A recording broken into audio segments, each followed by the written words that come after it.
The steel industry. The steel industry is one, like many other major materials manufacturing industries, undergoing rapid change. We look at how one British company has weathered these changes. Talking to me is Alistair McGovern, who worked for British Steel in the 1970s and 80s.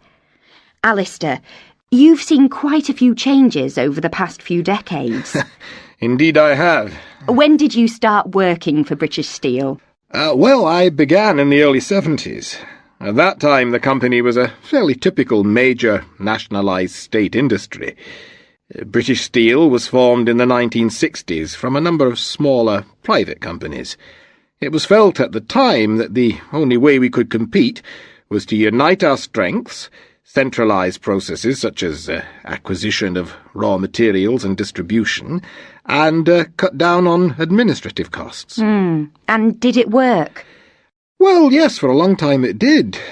British Steel was a key feature of the British industrial sector in the 70s. We were very big in terms of numbers and also in terms of the international market share we had. So what went wrong? Well, that's a question that deserves a long answer. We could just as well talk about what went right. As I said, we were a successful company for a long time. But basically, the whole political and manufacturing world was changing. The steel industry, much like the British mining industry, became a focus point for the many conflicts of ideas which happened during the 1970s. The power of trade unions, above all. And then Mrs. Thatcher arrived. Yeah, exactly. Thatcher became British Prime Minister in 1979 and had some radical ideas for large nationalised industries. To cut a long story short, British Steel's days were numbered, and in 1988 we were privatised. And according to you, was this a positive or a negative thing? A bit of both, really. Privatisation enabled us to cut down on a lot of wasteful bureaucracy, but it did weaken the industry in Britain, perhaps fatally, as well as causing a lot of harmful unemployment. And what's happened since then? Well, the privatised British Steel struggled on for 10 years, until we merged with a Dutch company in 1999 to form Chorus.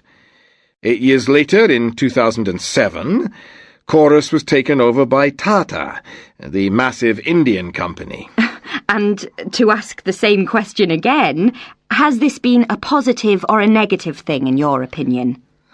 Well, to repeat the answer, a bit of both.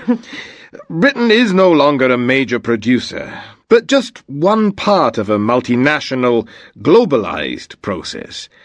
The company is now the world's 5th largest steel producer, producing a massive 24 million tonnes of steel each year. To finish up then, would you say that the movement from a big nationalised industry to a private European company, to being once again part of a mega company, this time an Indian one, is a paradigm for changing patterns of global commerce and industry? Well, yes, I would. Alistair McGovern, thank you. Thank you.